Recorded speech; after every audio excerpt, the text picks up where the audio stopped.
పిల్లలు, ఈరోజు నిత్య జీవం గురించి తెలుసుకుందాం. యాకోబు పత్రిక 1వ అధ్యాయము 27వ వచనం. తండ్రి అయిన దేవుని ఎదుట పవిత్రమును నిష్కలంకమునైన భక్తి ఏదనగా దిక్కులేని పిల్లలను విధవరాండ్రను వారి ఇబ్బందిలో పరామర్శించుటయు యెహలోక మాలిన్యం తన కంటకుండా తన్ను కాపాడుకొనుటయే. మత్తయి సువార్త 25వ అధ్యాయం 31వ వచనం నుండి 46వ వచనం వరకు మనం చదివినట్లయితే, యేసుక్రీస్తు భూమిపైకి తన మహిమతో తిరిగి వచ్చినప్పుడు ప్రజలందరినీ గొర్రెల కాపరి గొర్రెలను వేరు చేసినట్లు వేరు చేసి 2 గుంపులుగా చేసి, గొర్రెలు అంటే దేవుని చేత ఆశీర్వదింపబడిన నీతిమంతులు, వారు కుడివైపున ఉంటారు. మేకలు అంటే దేవుని మాట వినని వారు ఎడం వైపున ఉంటారు.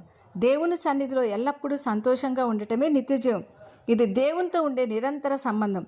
ఇటివారు మాటలతో నమ్మిన వారు కారు, తమ క్రియల ద్వారా క్రీస్తు ప్రేమను చూపేవారు. వారికి నిత్యజీవం బహుమానంగా ఇవ్వబడుతుంది. తన కుడివైపున ఉన్నవారిని చూచి, నా తండ్రి చేత ఆశీర్వదింపబడిన వారులారా రండి, లోకం పుట్టినది మొదలుకొని మీ కొరకు సిద్ధపరచబడిన రాజ్యం స్వతంత్రించుకోండి.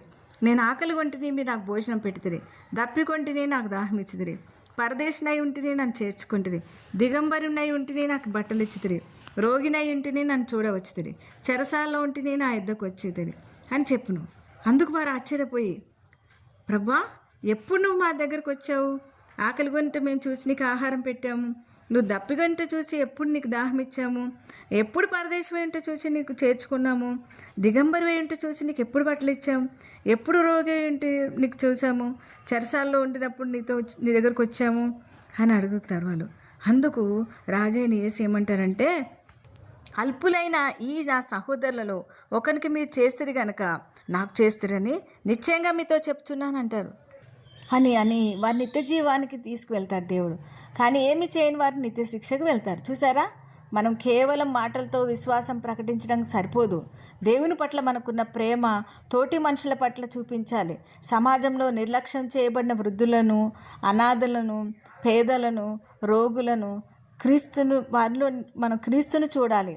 వారికి మనం చేసిన సహాయం దేవునికి చేసినట్లని దేవుడు చెప్పాడు. చూసారా, ఎడం వైపున ఉన్నవారు ఎవరికీ కీడు చేయలేదు, కానీ వారు మేలు కూడా చేయలేదు. అవసరంలో ఉన్న వారిని చూసి పట్టించుకోకపోవడం కూడా దేవుని దృష్టిలో పాపమే. మనం అంతిమ గమ్యము నిత్యజీవం అని భూమిపై బ్రతికే స్వల్ప జీవితంలో ఇతరులకు సహాయం చేస్తూ దేవుని ప్రేమను ప్రకటించుదామా? మరి నిత్య జీవానికి అర్హులమవుదామా? ప్రార్థన చేద్దాం. ప్రార్థన.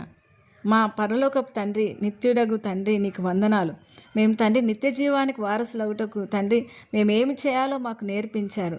మేము ఆ విధంగా భక్తి చేయడానికి, నిజమైన భక్తి చేయడానికి మాకు సహాయం చేయమని యేసునామమున అడుగుచున్నాం తండ్రి. ఆమేన్.